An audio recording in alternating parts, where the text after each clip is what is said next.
So, welcome everybody. My name's Timothea Goddard, and I'm going to be speaking about this rather grand topic, an historical, philosophical and ethical meander, exploring the contemporary mindfulness movement. And my relationship to that movement is I teach mindfulness-based stress reduction, and I also train teachers in MBCT and MBSR through the Mindfulness Training Institute of Australia and New Zealand. And I also offer silent insight meditation retreats through that organisation alongside other teachers. And I've also worked in psychotherapy for about 35 years, so including some strong mindfulness-based interventions in that context as well.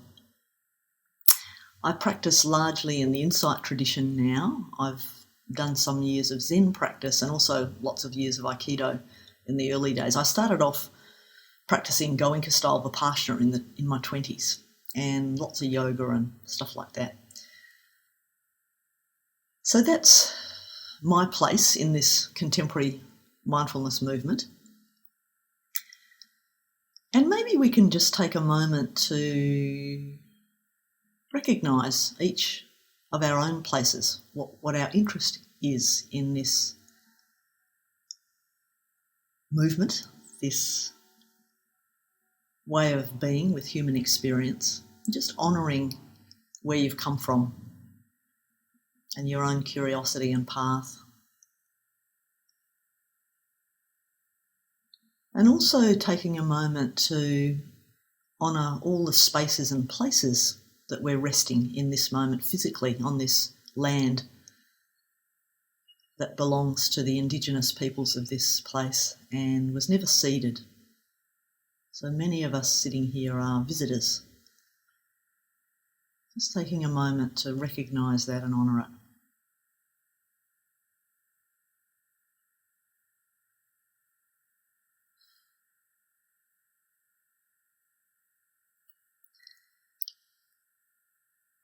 And if we're going to be talking about mindfulness, what do we mean? Mindfulness is everywhere at the moment.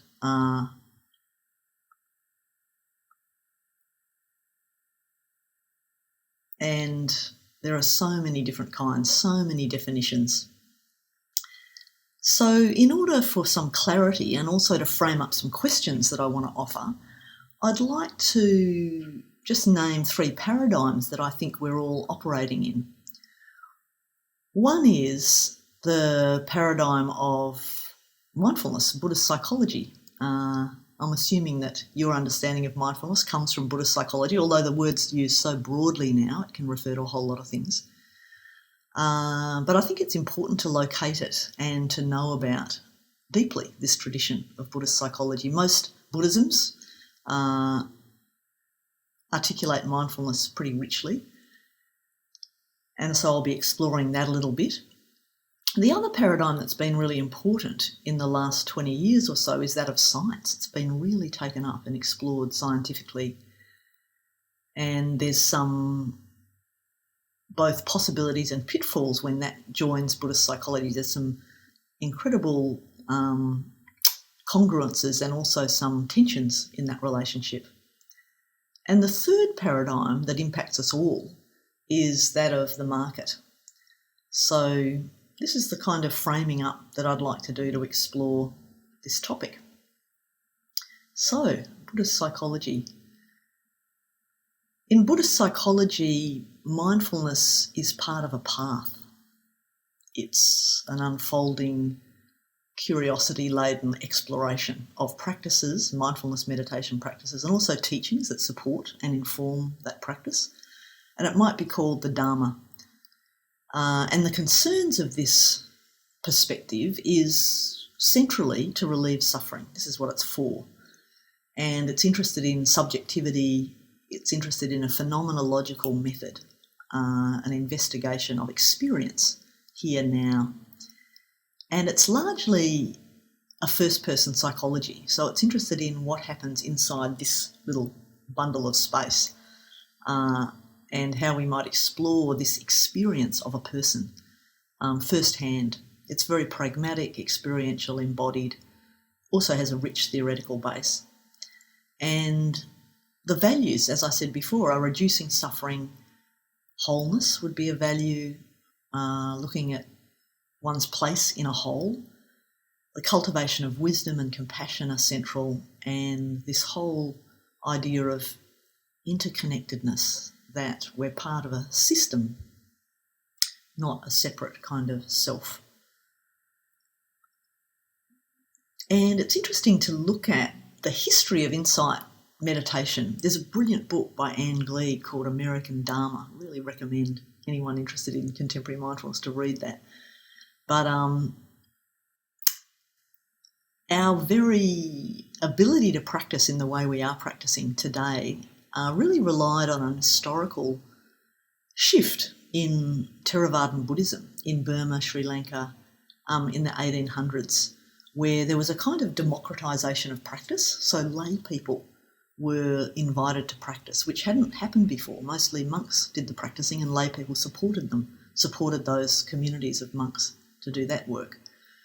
So, and this is understood to be a response to colonisation, to revitalise Theravadan Buddhism by making it kind of simpler and more pragmatic and ridding it of irrational, dogmatic, superstitious elements in line with Western modernity. So that's interesting. And it literally enabled our contemporary mindfulness movement today, because people in the 60s were able to go to Asia and learn mindfulness meditation and insight meditation. Many twists and turns in the unfolding of this Buddhist path in different contexts and different cultures. So how about we look at mindfulness from this Buddhist psychology point of view as an investigation into experience? And this is a little sentence or two from the Satipatthana Sutta, which is the sutta that describes, which means the 4 foundations of mindfulness, and this is how to practice. Here, a disciple dwells, perceiving again and again the body as just the body, feelings as just feelings, mind states as mind states, phenomenon as phenomenon, not mine, not I, not self, just a phenomenon, with diligence, clear understanding and mindfulness, thus keeping away covetousness and mental pain in the world. So as you hear that, and many of you may have read this, of course, interesting to see what resonates with how we, the contemporary offerings of mindfulness and this kind of Buddhist psychology orientation. So mindfulness could be seen as a systematic exploration of our perceptual and meaning-making capacities in order to reduce suffering. And this happens in 2 ways. It's a way of centering oneself, so calmly exploring and finding out and knowing about the change that's going on inside, and as a way of decentering from oneself, away from self-preoccupation and towards an appreciation of one's rather tiny place in a really complex and interconnected natural system. And so what are we paying attention to? What are we exploring when we explore experience through mindfulness practice? And the Satipatthana Sutta, the 4 foundations of mindfulness, offers some lenses through which to understand this, and literally it's like a manual for practice, the Satipatthana Sutta. So first foundation is the body, and it involves quite a bit of focused attention practice, training up the mind to know itself as being able to have access to 6 senses, the 5 usual ones, plus the capacity to know the mind, that's the 6th sense, and to be able to really ground attention in the body through practices like awareness of breath, body scanning, movement and walking, everyday activities. And also from the Buddhist point of view, there's a couple of other orientations in this first foundation of mindfulness. One is to appreciate the repulsiveness of the body, that it's just this bundle of meat actually that's going to die and rot. And there's also cemetery explorations, which monks would go and sit with bodies as they decayed. So in Western contemporary mindfulness movement. We don't emphasise that so much, but it's quite an important orientation, this keeping this impermanence of everything and of the body in mind as we go through our daily life. The second foundation is exploring hedonic tones, and this is the recognition of pleasantness, unpleasantness and neutral, and getting a little bit of perspective and recognition that these hedonic tones are here all the time, passing through, and we cannot arrange a life when unpleasant and pleasant and neutral don't arise. And so it can, when we begin making this a kind of object of exploration, it really ups our non-reactivity. If we're no longer striving to move away from unpleasant experience, and we're no longer always trying to optimise pleasant experience, if we're having a bit more of a perspective taking on that process, it leads to much less reactivity, ability to tolerate our emotional storms and flows, and acceptance of reality that this is how things are. The third foundation is the exploration of mind states, and it gives rise to some psychological insights. I think this is where the modern mindfulness movement's very interested. We get some clarity about the patterns of our experience, how our senses and emotions and thoughts and impulses go together, and how we can start intervening to be more skillful and suffer less around that. It invites us to investigate thoughts and emotions as phenomena. And one of the ways of doing this is releasing kind of focused concentration practice into a more open monitoring practice, really watching the flow of everything that arises in the mind as phenomena passing through. And the fourth foundation is mindfulness of the dharmas. And I've listed here these dharmas, which could be thought of as teachings or mental objects that one can contemplate to illuminate one's exploration of reality. So these are the teachings, and it's really hard to, what would I say? Without these teachings, without the kind of rationale, the deep logic behind mindfulness meditation, it's quite tricky to address some deep sources of suffering.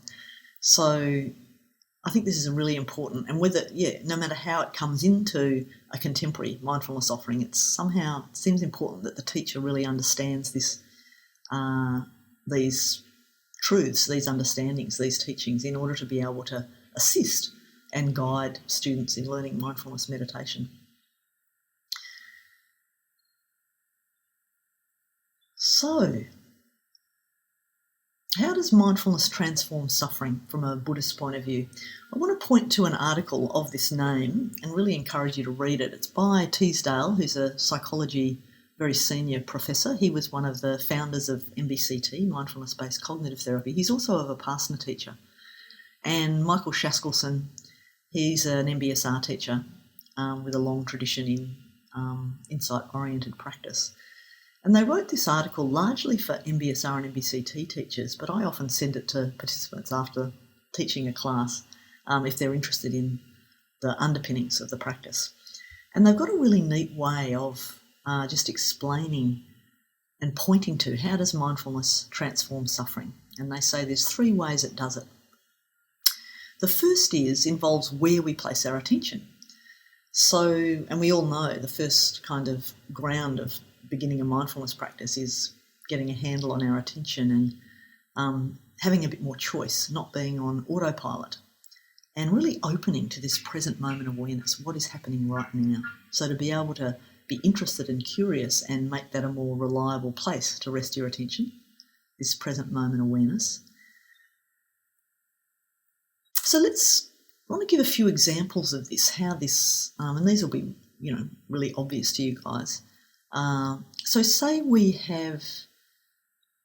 get a text from someone and it leads to a whole lot of immediate kind of threat response and anxiety, and we start thinking about this problem and we start ruminating about it. And through that rumination, we're creating a whole lot of scenarios that may or may not happen, but are a bit threatening to us. And of course, the mind's trying to be adaptive. It's trying to prepare for threat. So it's understandable that this happens. So we could just let that flow of experience proliferation unfold, or if we're aware enough, we could, and we're trained a little bit, we could notice that that's happening and shift the focus of attention to where this arousal is in the body and start attending to that.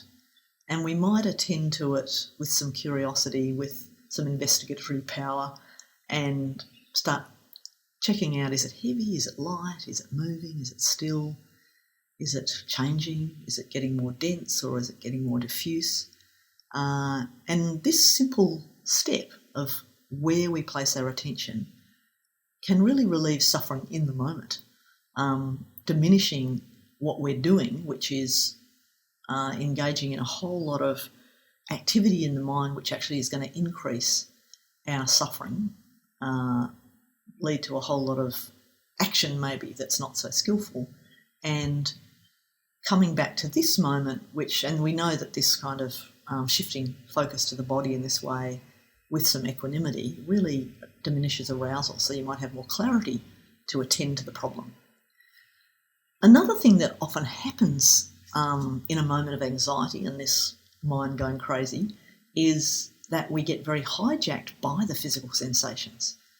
So another skillful way of exploring where we place our attention, we might open in a moment of stress or difficulty to the whole body. Just explore that right now, opening to the whole body, and also all the other capacity for taking in the world that we've got, opening up our attentional resources. What am I hearing? What am I seeing? What am I tasting, smelling, touching, interoception through the whole body? And now, where is my mind, the sixth sense? And one could even go a little bit wider with attention, opening up to a question: what will this be like in 5 years? The long view. Who else is involved? Who else is going to be impacted by this problem? Interesting, huh? So shifting where we place our attention can really offer ourselves reduction in arousal of the fight-flight response, but also open us up to context. We can literally shift our attention so we can pay more attention to the context that we're in, and therefore what might be skillful in this moment, including where to place our attention in the next moment. Now, there is a near enemy to this. The near enemy is experiential avoidance. So interesting, when we first start learning mindfulness meditation, everyone wants to have a technique to do something to get away from that unpleasant stuff. And, what I've just offered is ripe for that, huh? So I've heard so often people saying, I started to get anxious, so I just went to the breath to get away from that anxiety. So this is tricky. This capacity to change where we place our attention in ways that reduce arousal can be really grasped onto as a way of avoiding experience or wrangling experience. So, just important to be aware of that in our own practice and in teaching.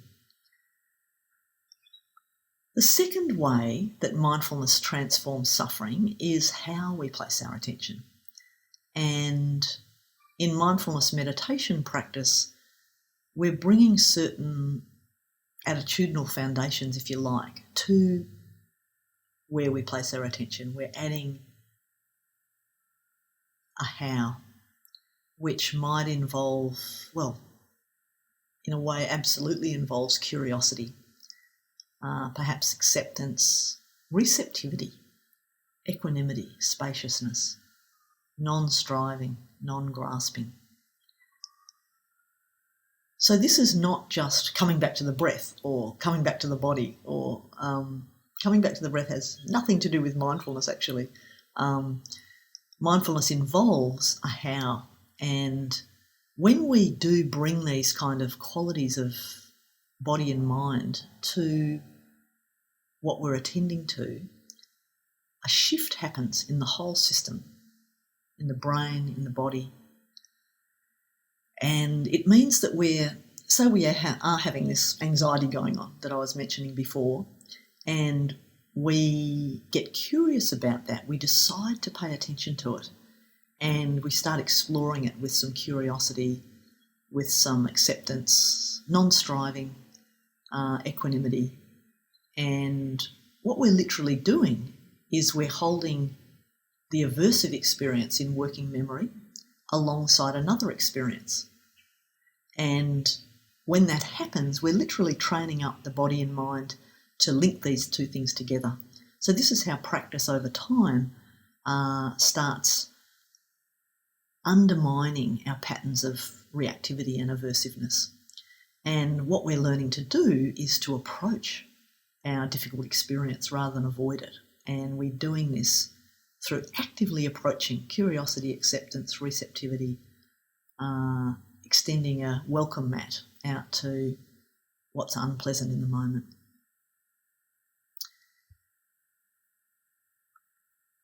The near enemy of how we place our attention is that it's just cognitive. It's not practiced and embodied. And this is the problem with mindfulness courses that don't involve much practice and also don't have much contact with the teacher and are very short, that people get these offerings, these ideas of how to pay attention, but unless you practice it over and over and over, it's going to be just another thing that you can beat yourself up with. Oh, I should be being curious, I should be being accepting, but I can't. Of course you can't. It takes many moments of practice and looking with some clarity and some help sometimes to find out how to find that place. A beautiful metaphor is like if this was like our little bundle of distress or suffering, and so often we want to just do something about it or get rid of it, put it out of our attention. Our mindfulness practice is saying, yes, it's okay that you're here. And you might think of your mindfulness practice as being a hand that can just gently hold, not demand anything of the stress, but just hold it in mind and body and heart. And if you make that experiment right now, you might find yourself having the experience of this little bundle of stress just starting to soften, to open, to release, simply because it's being held and known with these qualities of curiosity, kindness, acceptance. So this is a big part of mindfulness, the how we place our attention. And the third way that mindfulness transforms suffering, of course, is a training of our view. What's the view we're bringing to what we attend to? And this is bringing in a bigger context and also really looking into this suffering that gets created when we cling to an I, a me, a my as a stable, unchanging self. I'll give you a really bald example. My mum had this dear friend who had a husband. He was 84 or something, and he had been having blood transfusions every week for a couple of years, and he died. And this person rang my mother and said, why me? Why did this have to happen to us? So this is clearly a view, I mean an extreme view, but that nothing bad should happen to her, and certainly death shouldn't happen to her. So this is going to be a view that leads to a lot of suffering. Lou Richmond says it like this: everything is connected, nothing lasts, you're not alone. Pretty powerful to start opening to this view that everything that we care for and are attached to is leaving. It's passing, it's changing, and including our hands, our relationships, our precious jobs, our place in the world, our bodies. And the near enemy here is also, it becomes just cognitive, it becomes banal, unless it's practiced and taken a little bit more deeply.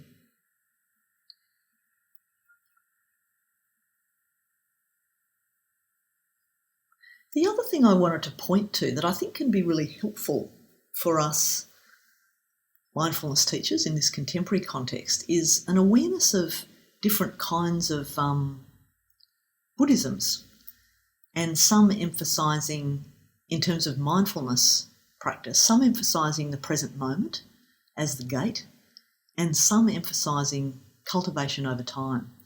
So innatist traditions, non-dual mindfulness, Tibetan and Zen,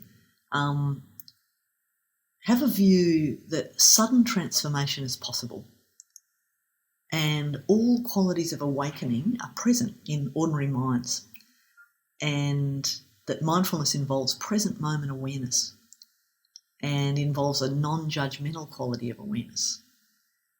And non-conceptual knowing is very important. So this is, I'm sure you're hearing yourself know about mindfulness when I read these things out. And this is quite, it's also that, it's like holding the idea of Buddha nature, that we are liberated and awakened and we just need to, it's obscured, so we need to release something, and there it is, these qualities of mind that are free and awake. And Theravadan practice emphasises something a bit different, which is that we need to cultivate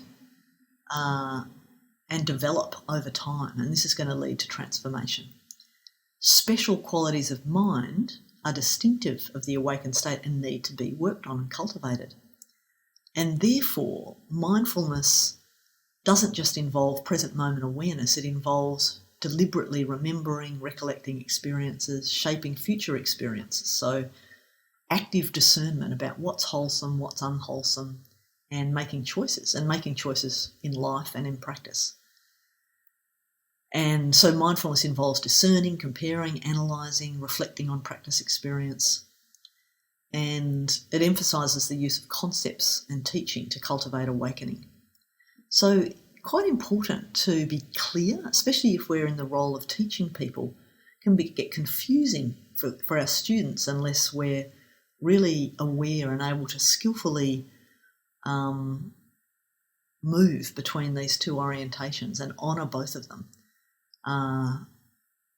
Of course, we can only orient to discerning, comparing, analysing, reflecting on practice experiencing through cultivating non-conceptual knowing and present moment awareness. So they're not opposed, but they are two sides of emphasis that I think it's quite important as teachers to have an understanding of. Otherwise, we can be offering our students impossible instructions. Just be in the present moment. When you say that to someone who's profoundly depressed or struggling with chronic pain or is in a situation of financial terror, it's just not helpful, perhaps. And it can be very banal. The other clarity, which will be really obvious to you guys, but worth saying, I think, is mindfulness is not concentration. Many beginning in the contemporary mindfulness movement, when people have done a little bit of practice, even when they come on, their first retreat, they can spend the first few days absolutely beating themselves up because they can't stay on the breath.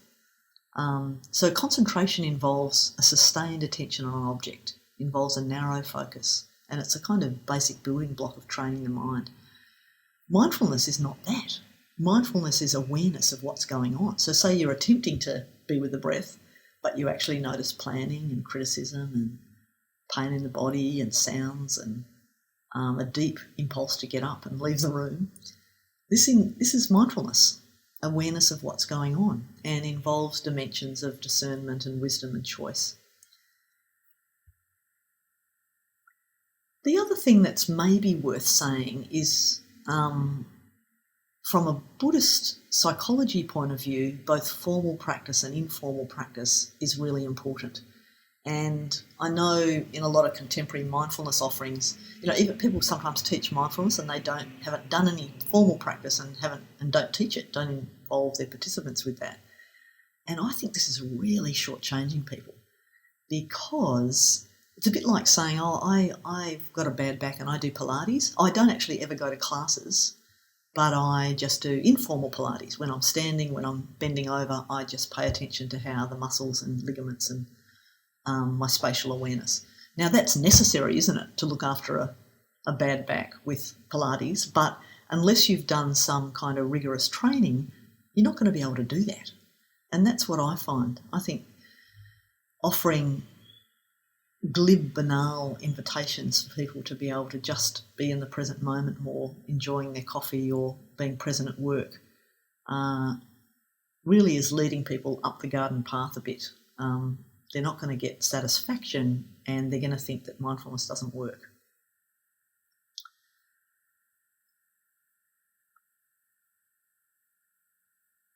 This is how I see that mindfulness meditation increases mindfulness. You do some practice, it increases your awareness in daily life of what increases and decreases suffering. Then we have more choice about how to live, what to choose. And then we can actually choose to do more practice, to go more deeply into this cultivation. Out of Buddhist psychology,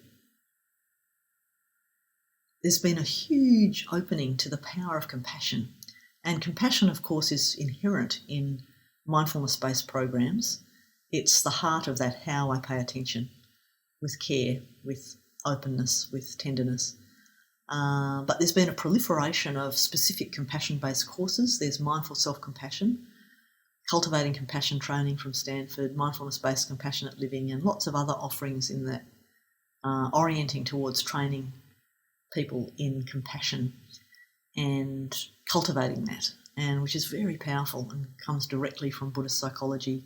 There's some of these courses leap straight into that compassion training. Some ask that people have done some mindfulness-based stuff to stabilise the mind, because it can be quite stimulating and opening people to their suffering in ways that can be overwhelming to leap straight into compassion training. But I think, everybody's grappling with those issues in the offering of these courses. So let's take a reflective moment now. Maybe just a moment of gratitude for your tradition or traditions, these teachings that have come down through thousands of years and that have touched your life and opened up your appreciation and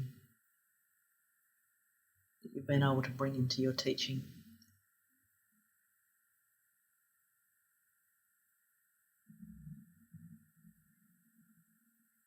And what is it that you might be curious about cultivating, developing in yourself in terms of grounding in that rich, enormously rich traditions.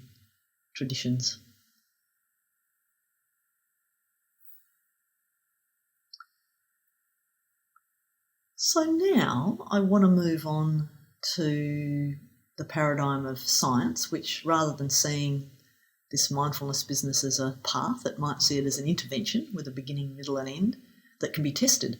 So the concerns of the scientific paradigm are objectivity, conceptual knowing, and the scientific method. It's a third-person psychology, so it's interested in comparing populations to see what happens over broad variables, and it's interested in identifying, conceptualising and quantifying. And it has important values that are perhaps important, like safety. Is this thing safe for people? To cultivate evidence-based practice, and also efficiency and productivity, wanting to find out if we're going to be spending public health dollars on this, is it worth it? Does it help people enough? And there's been a bit of critique. Mind the Hype was an article that came out in 2017 by some senior researchers and practitioners critiquing how the science was being taken up and used in largely to kind of sell mindfulness-based programs. The brain is like a wild, raging electrical storm that wondrously enables us to make our way. Yet a lot of mindfulness literature makes it sound like a very simple machine. And there's benefit in simplicity, but there are also some problems with the kind of metaphors that come out of a really simplistic understanding of the science. And here are a couple of them that I've used, you've probably used. Two common metaphors for mindfulness training is, I'm going to get some new tools in my toolbox and I'm going to start training my brain. So this is great. It can mobilise, it can make it, metaphors make things understandable for people. So that's helpful. And they're both kind of can-do metaphors, aren't they? And they give rise to some expectations like this.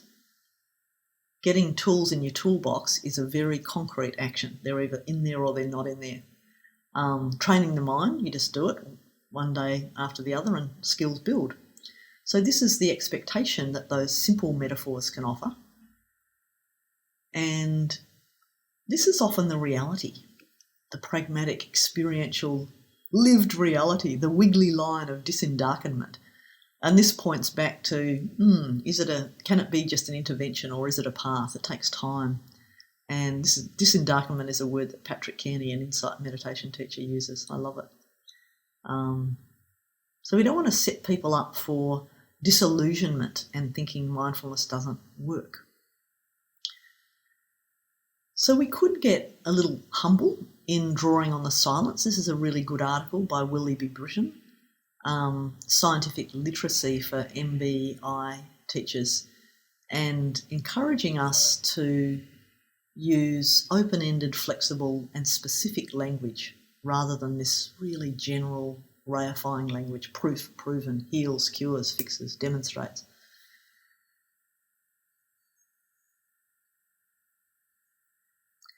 It might also be important to define the offering, to be clear about whether something that you're offering is mindfulness-based or mindfulness-informed, because that's one way of defining what people are asked to do in a certain program. So these are some of the things that a mob of quite senior people in this contemporary mindfulness world have put together as mindfulness-based programs have these features, draws on contemplative traditions and science and the major disciplines of Western knowing, underpinned by a model of human experience which addresses the causes of human distress. This is actually in the past, this is pointing to Buddhist psychology.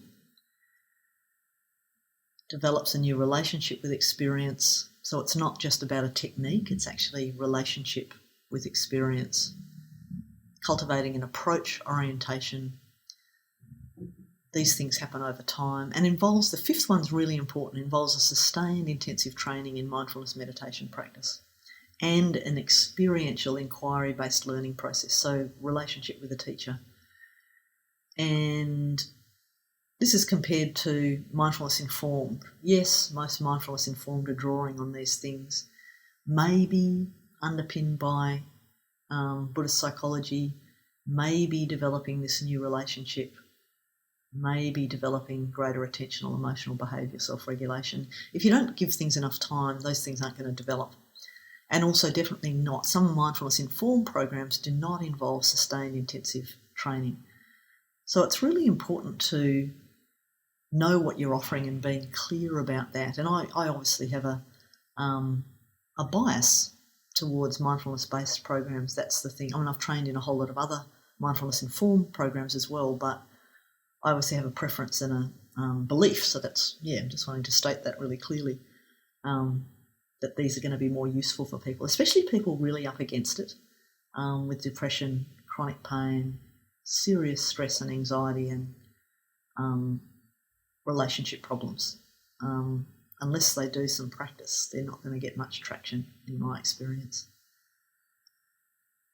So let's have a little time to just reflect on each of our own relationship to this huge body of knowledge that most of us, if we're not trained in that area, it's quite hard to get a grip on. So it can be a daunting kind of connection, experience, trying to grapple with the science.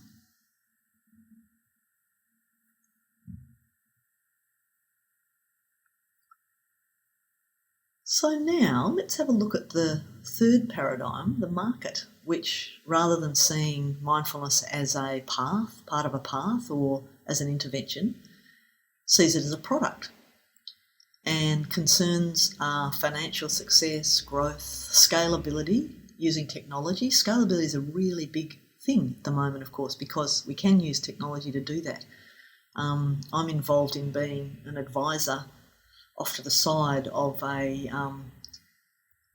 MBSR for chronic pain study, and there's huge interest in the scalability, which usually involves getting rid of any interaction with the teacher, just having it on video, right? Which is great because a whole lot of people can do it for very low cost.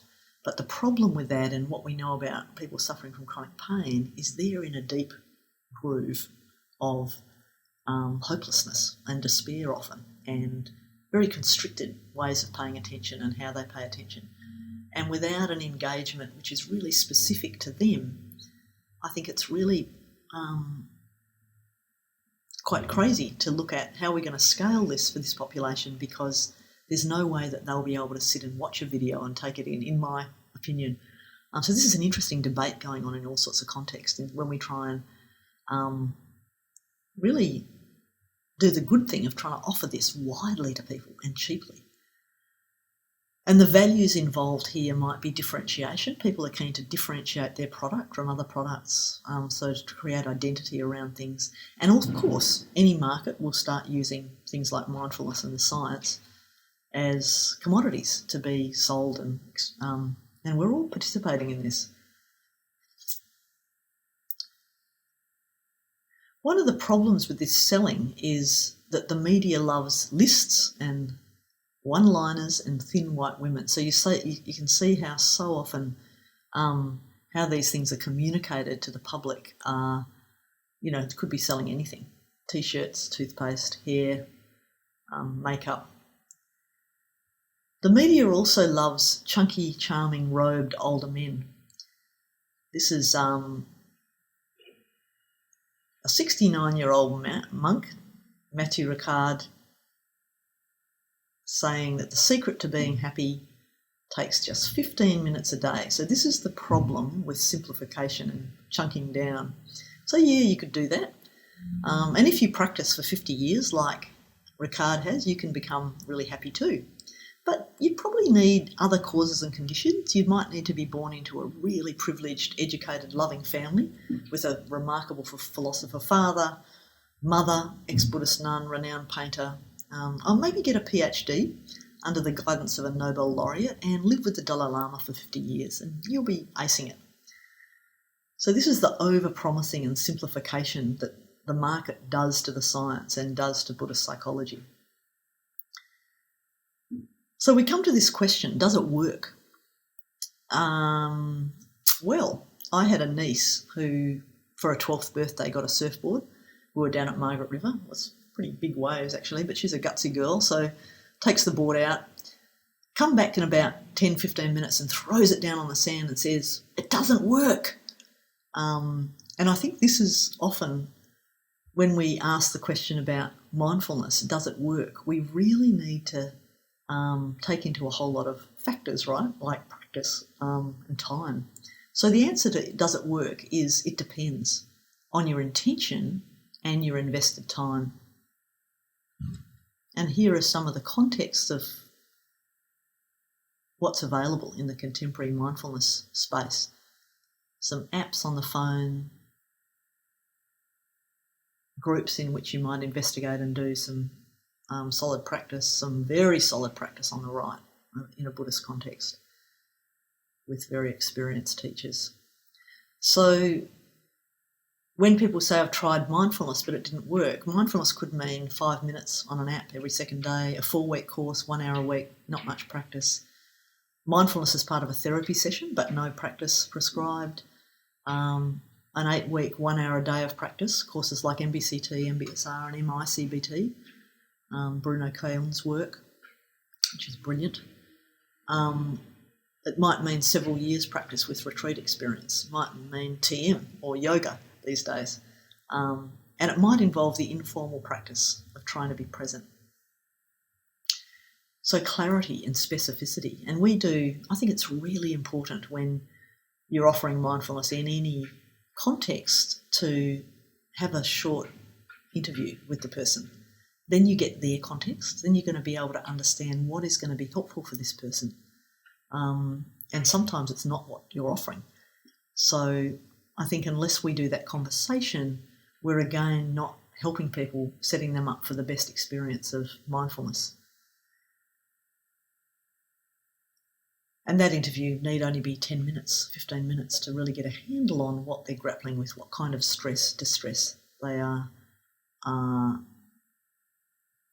dealing with, what is their intention, what is their expectation, how much do they... And that can be a very motivational experience too. People might come not knowing much at all, but once they hear a bit more about what it's going to involve, the demand on them, it's like they can get more curious and mobilised. Very powerful part of the intervention, I think, to have an interview with people before they start. So these are our paradigms that we're all dancing in. And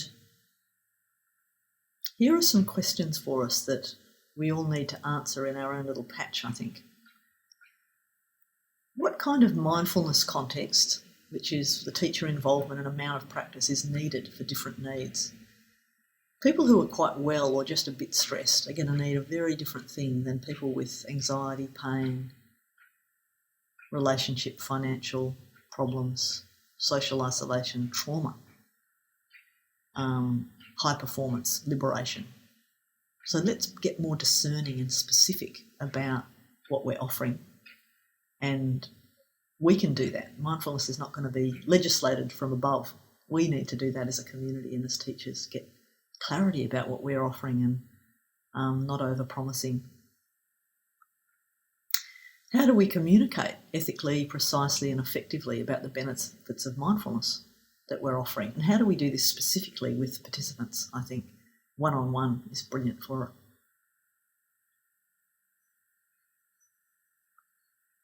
In the context of the science and market paradigms, there's another problem going on in the contemporary mindfulness movement. People become experts in mindfulness really quickly and without engaging in any of the deeper logic. So there's a 2-day course in Australia where someone can become a mindfulness teacher without doing any practice themselves or retreat. I've had over the years many students coming through psychology, PhD psychology students coming and doing MBSR and often not engaging much because they're so busy and they, everyone has their stuff, right? I remember one young woman who came and didn't engage in the practice, was very anxious and avoidant, and she rang me a month later and said, look, can we have a half an hour chat because I'm going to be starting to run a group for my research project for my PhD. So an expert, and if she does that PhD, she's going to be an expert in mindfulness, right? And she was being supervised by people who hadn't done any mindfulness, not experienced in mindfulness. So this is really problematic in the science and the kind of market space. This is a wish of mine. What if mindfulness could be more about intimacy with this life and clearer responsibility for my place in things, rather than inhibiting my amygdala and being more productive? So is it? Yeah, sure. But inhibiting your amygdala's firing off is a great motivational thing. It helps people practice to know something about the brain science, but it's not the end game. The end game is to be more intimate with life and take more responsibility. And yeah, being more productive has its value, but it's not going to help in the bigger picture of things, perhaps. A bigger question, are we paying attention to the things that really matter? Personal success, health, ease, attractiveness, all the I, me, my's, which is where a lot of the contemporary mindfulness has gone, of course, because it's happening in late capitalism. Where else would it go? Versus inequity, climate change, food and water sustainability, the us things. And I want to end on a slightly gloomy note. This is the long perspective, isn't it, that Buddhist psychology is constantly asking us to orient to. And I want to read a poem because in a way sometimes I get so frustrated with myself and my interests in psychotherapy, and I'm very interested in training, and I'm learning a few new ways of looking at human experience at the moment which are riveting. But why aren't I spending all my time responding to the climate crisis? I know why, and I've investigated that myself, and I am spending some time on that, but really it's kind of mad. So I want to read a poem to finish, because if we're practicing mindfulness, and that's about paying attention in wise ways to reduce suffering, we really probably need to start giving more of our time to the next 100 years. So this is a poem called The Good Ancestor by Daverick Leggett. It's a bit of a heartbreak poem, so I'm warning you. He says, "Every day I walk the 100 years to the hill where my great-great-granddaughter sits. I carry words of blessing and reach to touch her back. But feeling me near, she turns, sad-eyed and heavy with grief. What was it like, she asks, when the great whales swam? When the birds sang you awake? When the rains came soft and the soil smelt sweet underfoot? And the blessings catch in my throat. On darker days, she turns, her famished face charred and eyes sunk in their bony orbits, burned with curses. And the blessings froth at my mouth with the poisonous spume of betrayal. On the darkest day of all days, I walk the 100 years and find no one there. Let today be the bright day. Let today be the bright day I lay my hand upon her back, and feeling me there, she turns and blesses me, saying, 'Your love was fierce enough, sweet ancestor. Your love was fierce enough.'" So this is our context, isn't it? And how do we be that good ancestor? Will our love be fierce enough? And can we use the path and the intervention and the market to put our resources behind that and be the good ancestor? Thank you so much, and be in touch if you wish. Really happy to, I'll arrange to have resources sent, the articles I've mentioned, so you can access them. And may we connect in the flesh sometime. Thank you.